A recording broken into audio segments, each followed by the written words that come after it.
Sua casa fica mais bonita com tintas de qualidade. E é por isso que na Casa das Tintas você encontra o melhor da marca Souvenir, bom preço e o atendimento que faz toda a diferença. Casa das Tintas, há 50 anos colocando mais cor em sua vida. Volta às aulas é na Crepaldi, livraria e papelaria, material escolar, de escritório, livros didáticos. É no melhor lugar. Crepaldi, livraria e papelaria. Ótimo atendimento e com toda a qualidade que você merece. Você encontra aqui. Dividimos em até 6 vezes no cartão. Venha conferir nosso melhor preço. Crepaldi, livraria e papelaria. 3821-2116. Drogaria Teixeira, Grupo Farma, 3 lojas em Lavras. Atendimento por profissionais altamente qualificados. Completo estoque de medicamentos e perfumaria. Tudo isso com os melhores preços. Aqui tem farmácia popular. Entrega rápida e eficaz. Drogaria Teixeira, Grupo Farma. Cuidando do bem mais precioso, sua saúde.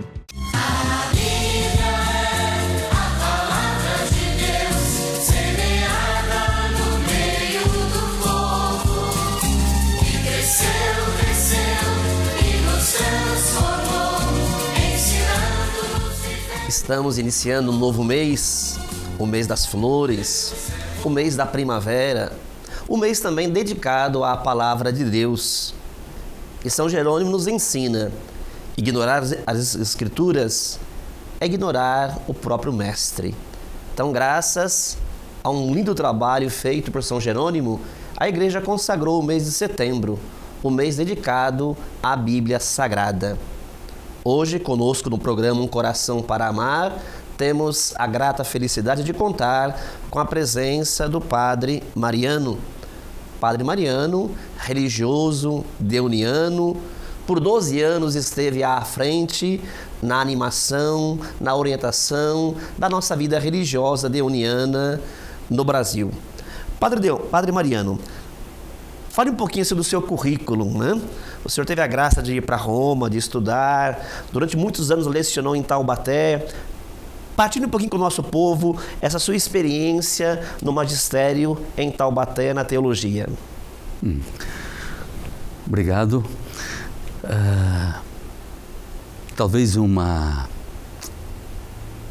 constatação positiva é de que em todo esse período, lá pelos anos 94, 95, 96, eu tinha estado antes em Roma para uma especialização na área sistemática. E depois faltava alguém para a área de Bíblia e numa reunião por descuido eu disse que se fosse mais novo eu toparia e essa afirmação acabou me comprometendo, mas sem lamentação, fui e me oportunizou conhecer também a Terra Santa, estudar lá, além de Roma e um pouco na Alemanha.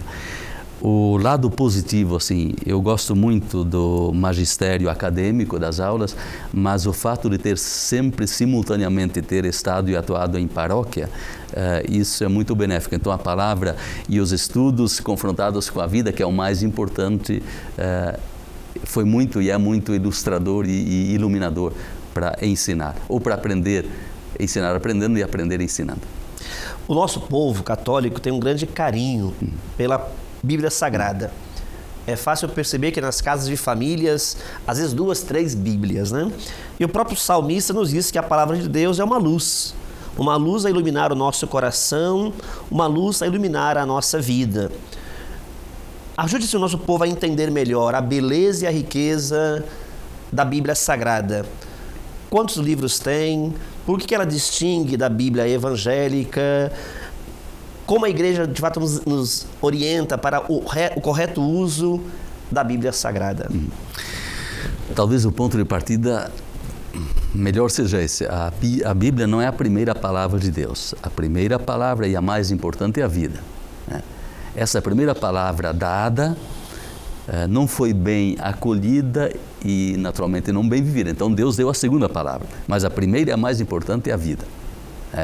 E tudo que está na segunda palavra feita a Escritura passou pela vida. São tudo episódios, contos, ensinamentos ou tirados da vida ou para ajudar a viver. Então a gente vai para a Bíblia não para saber mais de Bíblia, o que é muito importante, mas não é o mais importante. O mais importante é ir à Bíblia para iluminar-se a fim de viver.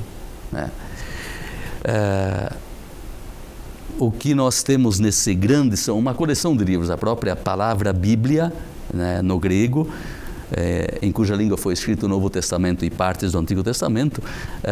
Bíblia significa na prática uma coleção de livros, e aqui nós temos 73 livros, né, dos quais 46 do Primeiro Testamento e 27 do Segundo. Em que línguas a Bíblia foi escrita? O Antigo Testamento, e daí daqui a pouco nós vamos conversar um pouco sobre as diferenças da Bíblia hebraica e grega, e para nós cristãos, a bíblica evangélica e a católica. Para os líderes, para os rabinos, para os mestres hebraicos, o livro, para ser considerado a palavra de Deus, tinha que ser escrito em hebraico e em Israel, né? Tem outros critérios, mas esses são os prevalentes, né? Ao passo que na Bíblia hebraica, de fato, todos os livros são escritos em língua hebraica. Já o Antigo Testamento grego, que foi traduzido do hebraico, incluiu outros livros. E como é que aconteceu isso? Vamos olhar aqui para o Brasil. São Paulo tem mais italianos ou cidadãos de descendência italiana do que a própria cidade de Roma. Quando os italianos vieram para o Brasil, eles continuaram aqui no Brasil falando italiano. A Bíblia deles era a Bíblia italiana, o livro de orações, eles pregavam em italiano, e assim por diante. A segunda geração já tinha estudado português aqui, e passaram a falar português, a rezar português. Logo, eles passaram a usar uma Bíblia em língua portuguesa, Bíblia brasileira. Algo aconteceu no Primeiro Testamento, bem antes de Cristo. Em Alexandria, no Egito, havia mais judeus do que em Jerusalém. Muita gente de fé que continua a testemunhar e viver a sua fé judaica também lá no estrangeiro, no exílio, no caso Alexandria, eles falavam hebraico, escreviam em hebraico, rezavam em hebraico. Mas os filhos e os netos já não falavam hebraico, ou tinham dificuldade, já falavam grego. Então, o que é que fizeram os rabinos de Alexandria? Eles traduziram a Bíblia hebraica para o grego. Mas eles tinham algumas experiências, alguns livros fantásticos, né? Era para eles como se fossem os livros da Bíblia. Eles incluíram, então eles fizeram uma lista maior. As lideranças em Israel não aceitaram esses livros a mais, como é o livro do Eclesiástico, que sobressai, e parte de Macabeus, parte de Esther, não aceitaram. Logo, os judeus de Israel, de Jerusalém, mantiveram a lista mais breve, e os judeus de Alexandria uma lista mais ampliada. Com o advento do cristianismo, o cristianismo oscilou entre permanecer com a lista breve dos rabinos de Israel ou a lista ampliada dos judeus do Egito, de Alexandria. A saber que, no primeiro período do cristianismo, os cristãos continuavam participando da vida e da religião judaica. Eram como uma pastoral ou um movimento dentro do judaísmo, né? Eles não tinham se separado, eles só se separaram bem mais tarde, quando foram, lá pelo ano 95, foram excluídos. Mas eles se consideravam também judeus cristãos. Na medida que esse grupo de cristãos, que ainda eram vistos como judeus, por exemplo, quando o imperador Cláudio, no ano de 49, expulsou os judeus de Roma, os cristãos também foram expulsos porque eram considerados judeus. Mas quando esse grupo de judeus cristãos se espalharam pelo mundo e passaram a pregar, era muito mais fácil usar uma Bíblia já escrita, grega, do que eles fazerem a tradução. Então, naturalmente, o cristianismo assumiu a lista mais ampla, que é dos judeus de Alexandria do Egito, em vez de usar a lista menor que usava os judeus em Israel. A saber que a escritura que existia era o Antigo Testamento, não tinha ainda o Segundo ou o Novo Testamento. O Concílio Vaticano II nos apresentou assim diversos documentos muito significativos.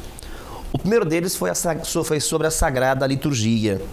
O segundo sobre a Bíblia Sagrada, o documento chamado Dei Verbum. Dali, Padre Mariano, quando fala da inspiração, o que nós podemos entender por essa inspiração que nos orienta a Dei Verbum? A primeira reação a essa expressão, inspiração divina, eu, quando era criança, e nem mais tão criança, eu supunha que o autor sagrado sentava numa mesinha e ficava esperando Deus inspirar. Mas, na verdade, a inspiração acontece pela vida, lembrando que a primeira palavra é a da vida. É muito difícil que Deus dê uma extraordinária inspiração. Ele a dá, mas era extraordinária. O ordinário é que passa pela vida. Há quem diga que a Bíblia, mais do que inspiração, é suor, é luta. É e também não é. O certo é que os autores sagrados, quando escreveram esses textos, o Antigo Testamento levou mais de 1000 anos para ser escrito, o Novo Testamento em torno de 100 anos, logo uma história, trajetória bem mais breve. Mas eles ainda não sabiam que aquilo que eles estavam escrevendo viria a ser considerado palavra de Deus. O que eles queriam? Inspirados pela fé em Deus, pelo amor a Deus e pelo povo de Deus ao qual eles pertenciam, eles queriam ajudar a esse povo a ser fiel a Deus. Então eles contam histórias, fazem poesia, fazem oração, dão conselhos. Mais tarde, esses escritos foram tão vinculantes e inspirantes para a comunidade. Isso aqui é coisa de Deus. O nosso amigo Jeremias não bolou isso da cabeça dele, por melhor que tenha sido a cabeça e o coração dele. Isso é coisa de Deus. É palavra de Deus, ela nos inspira. Então é possível, e na maioria dos casos assim que o próprio autor que estava escrevendo não tinha a pretensão de estar dando uma palavra divina. Mas depois ela se mostrou tão relevante para a caminhada do povo que ela foi considerada. Isso aqui é um presente de Deus. Esse vai nos orientar. E aí vem, essa é a inspiração. Qual o critério? Uma honesta e sincera ajuda para viver. Esse é o primeiro. O Deus é o Deus da vida. A primeira preocupação, entre aspas, de Deus, e quem é de Deus é ajudar a viver. Ora, esses textos nos ajudaram a viver. Só que daí surge um problema. Eles viveram em outra época, em outro lugar, numa outra cultura e com outras convicções. Então o texto bíblico deve ser contextualizado, porque se a gente tira o texto do contexto, ele é um pretexto para não levar a sério o texto, vira uma bagunça. Pode até, por exemplo, quando Jesus manda se a sua mão for causa de pecado, corta. Essa expressão não é cortar a mão, é tirar a motivação do agir mal. Ou arrancar o olho, não é arrancar o olho, Jesus não quer cego, é tirar as motivações que levam a enxergar as coisas distorcidamente. Cortar a mão não é cortar a mão biológica, é tirar as motivações que levam a agir mal, ou cortar o pé, não andar no caminho do mal. Então nós vamos para um rápido intervalo, voltamos logo para o segundo bloco, aprofundando esse conhecimento sobre a riqueza da Palavra de Deus. Até breve.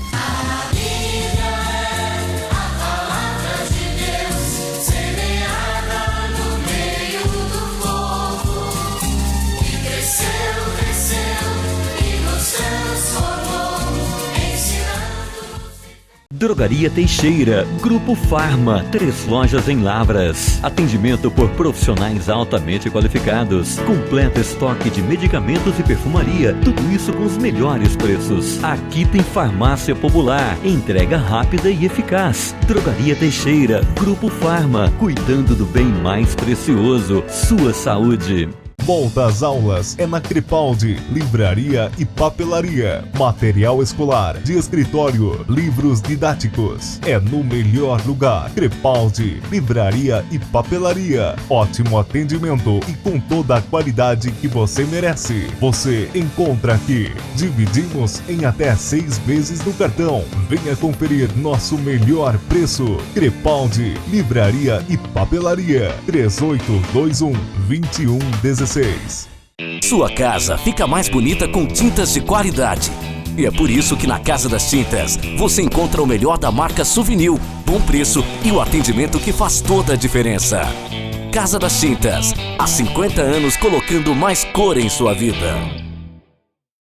É como a chuva que lava, é como o fogo que arrasa. Tua palavra é assim, não passa por mim sem deixar um sinal. Nós estamos celebrando o mês dedicado à palavra de Deus. Ignorar as Escrituras é ignorar o próprio Cristo. Por isso como é importante termos esse carinho, esse amor, esse zelo pela leitura, pela meditação, pela vivência da palavra de Deus. Há pouco o Padre Mariano nos lembrava que todo texto, fora do seu contexto, serve para qualquer pretexto. A palavra de Deus não é uma ferramenta, a palavra de Deus não é uma arma de ataque ou de defesa. A palavra de Deus é uma luz a iluminar a nossa vida e o nosso coração.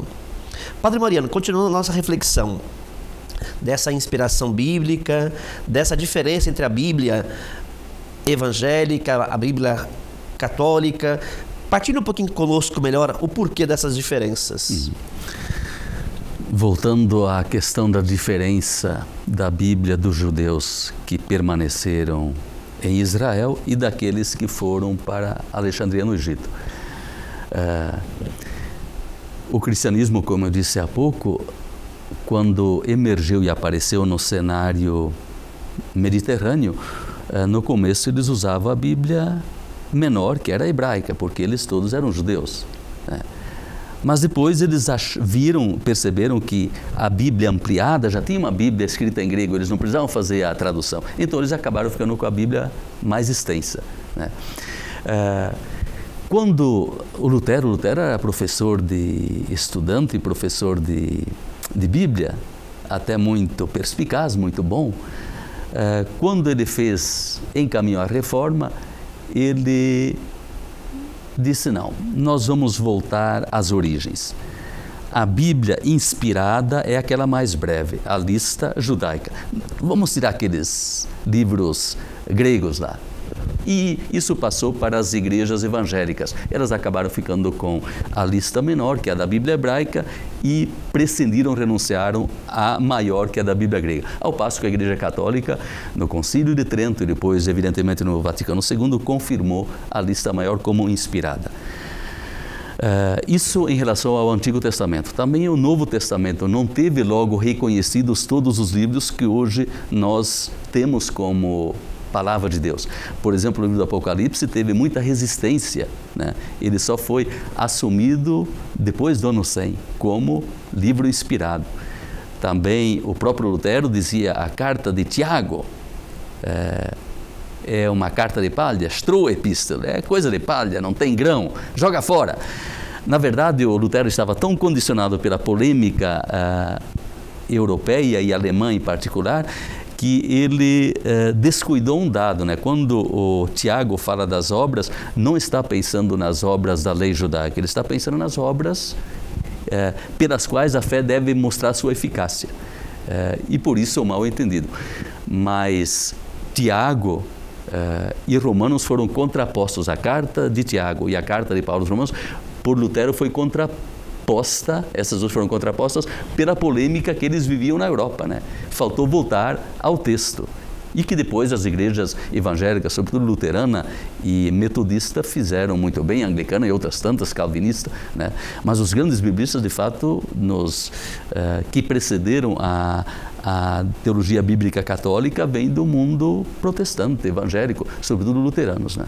Que são fantásticos. E uma perguntinha básica, né? Como é que hoje então um católico vai saber se a Bíblia é católica ou é evangélica? Hoje as Bíblias em geral já têm a lista maior, embora nas Bíblias evangélicas há uma indicação, essa eles chamam de apócrifa, é a segunda lista. Esse livro pertence à lista maior, mas em geral as Bíblias já têm todos os livros, né? E aquela aprovação do bispo, ela é fundamental, não é verdade? Na Bíblia Católica, o imprimatur? Para editoras católicas, sim.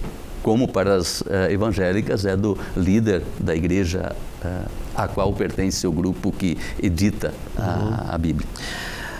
Também a nossa Igreja Católica fez todo um resgate do valor, da importância da Palavra de Deus na nossa vida. Rapidamente, partilhe conosco assim aqueles pontos centrais da leitura orante da Palavra de Deus. Talvez comparando uma casa com 4 colunas ou um carro com 4 rodas, né? Então a primeira é fazer a leitura, ler de fato. Eu vou à Bíblia, eu de fato quero saber, quero viver. E a Bíblia me ajuda a viver. E depois não só ler, meditar, né? Um segundo passo. Repensar, talvez lembrar outras passagens bíblicas que têm conteúdo semelhante. Então primeiro ler, reler e depois meditar. Primeiro o que a palavra diz em si, é ler. Eu leio o que está aí. Depois eu medito o que é essa palavra, o que é que ela diz para mim. Eu aplico para a minha vida, é o segundo passo. O terceiro passo, qual é o terceiro passo? Eu estou esquecendo até. A oração. Oração, Então, primeiro, o que o texto diz em si é a leitura. O que ele diz para mim é a meditação. O que ele me faz dizer é a minha oração. E o que ele me faz viver é a contemplação. Lembra que isso aqui tudo veio da vida. E o objetivo é voltar melhor para a vida, não é? Se descomprometer da vida. Então, eu faço a leitura para saber o que o texto diz em si. Eu medito para saber o que ele diz para mim, porque eu sou diferente. E eu estou aqui, não estou no Japão. E depois, o que ele me faz dizer é a oração. E o que ele me faz viver é a contemplação. E a palavra contemplação é muito ilustrativa, porque o grande, novo e definitivo templo é Jesus. Então, contemplar é adequar-se, configurar-se a Jesus, que é o templo. Então, o nível mais elevado de oração é a contemplação. Mas não é para se evadir e descomprometer da realidade. É para melhor voltar à realidade que é a vida. Vamos para o nosso intervalo. Já o terceiro bloco, continuando a nossa reflexão sobre a beleza e a riqueza da Palavra de Deus. É como a chuva que lava, é como o fogo que arrasa. Tua palavra é assim, não passa por mim sem deixar um sinal.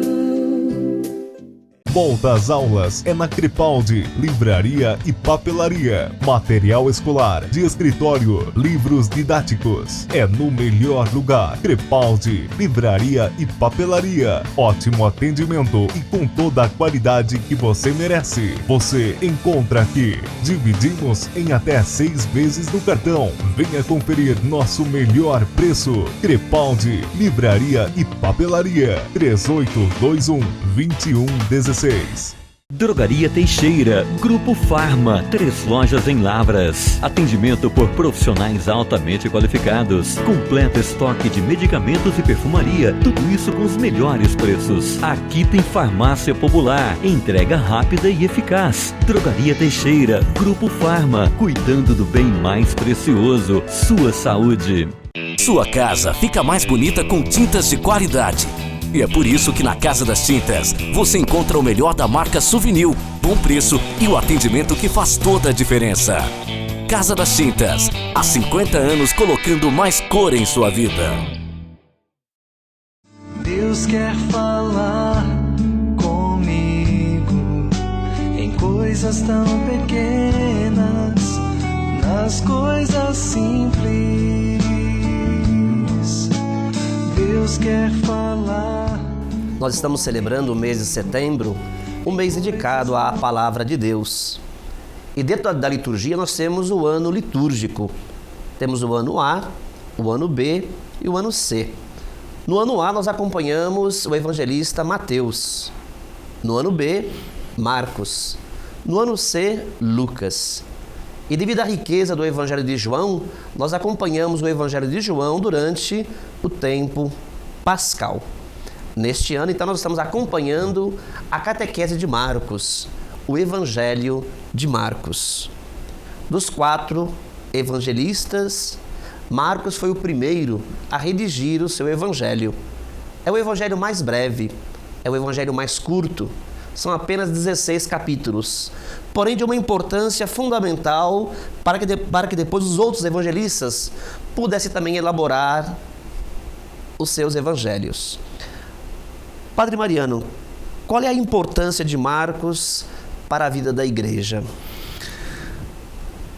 A importância maior talvez seja o fato de ser o mais antigo dos que nós conhecemos. Há partes, trechos ou blocos de gêneros literários, por exemplo, de contos sobre os milagres de Jesus, das discussões que ele manteve com os adversários, ou obras portentosas que fez, mas eram coleções, não feitas num livro, eram espalhadas por aí. E o Marcos tomou esse material e deu uma costura, fez disso uma sequência, deu uma trama a esse drama de diversos capítulos e realidades diferentes.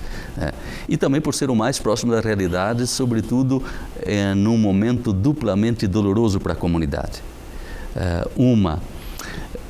Os cristãos, na maioria, a essa altura, embora já houvesse gente vinda da gentilidade do paganismo, a maioria eram ainda cristãos que tinham sido judeus. Ainda não há ruptura com o cristianismo, mas a capital, o pedaço de céu na terra que é Jerusalém, está para ser destruída pelo exército romano.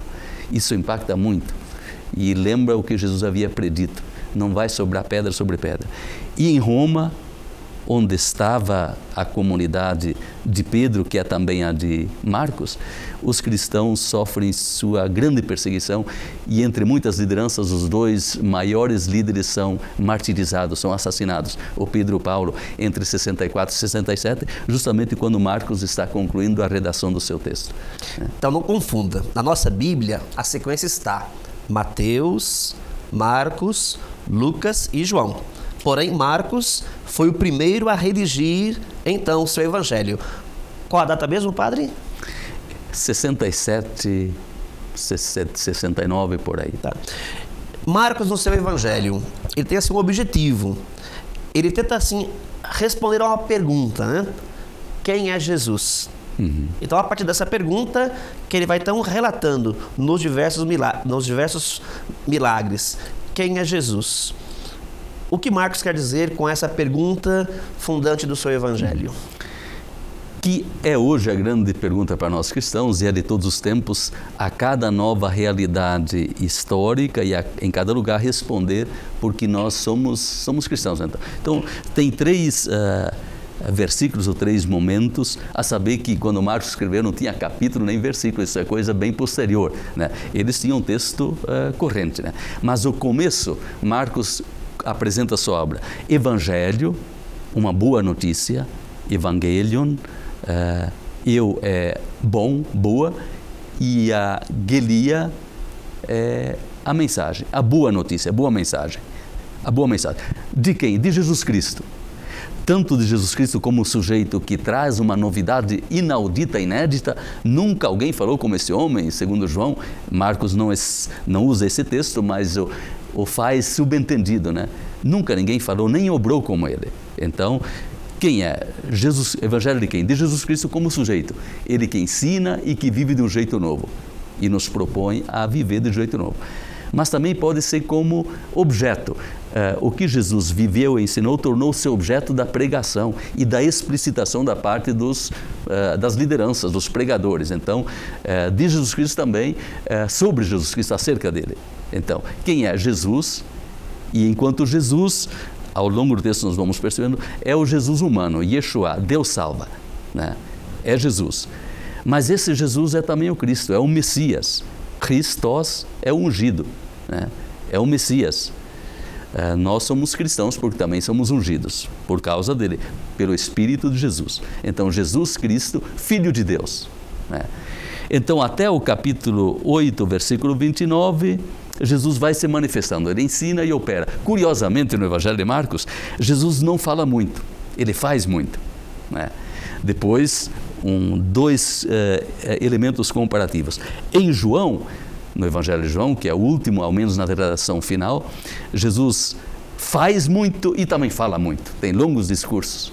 Já o Evangelho de Tomé, que não é canônico, é apócrifo, Jesus não faz nada, ele só fala. Logo, em Marcos, Jesus faz muito. E antes de ensinar, ele faz. Por exemplo, quando Lucas inicia o livro de Atos dos Apóstolos, ele diz: Teófilo, no meu primeiro livro, eu lhe narrei tudo que Jesus fez e ensinou. Primeiro ele faz. Pessoal, é isso aqui, ó. Depois ele ensina, né? Logo, no capítulo 8, versículo 29, existe uma grande pergunta. Jesus já tinha obrado bem, ensinado, e agora ele está curioso. Ele diz: escuta, o que é que o pessoal diz de mim? Diz que o senhor é o Elias, que é o Jeremias, é João Batista que ressuscitou. Eles sabiam. E vocês? Aí olhou um para o outro, o Pedrão. O senhor é o Cristo. Ele mesmo se surpreendeu. E Jesus disse: feliz você, Pedro, isso não é da sua cabeça. Isso é coisa do meu Pai. Por isso, você será o líder da comunidade. Daí o Pedrão se achou, né? E diz: pessoal, o que o Pedro falou é verdade.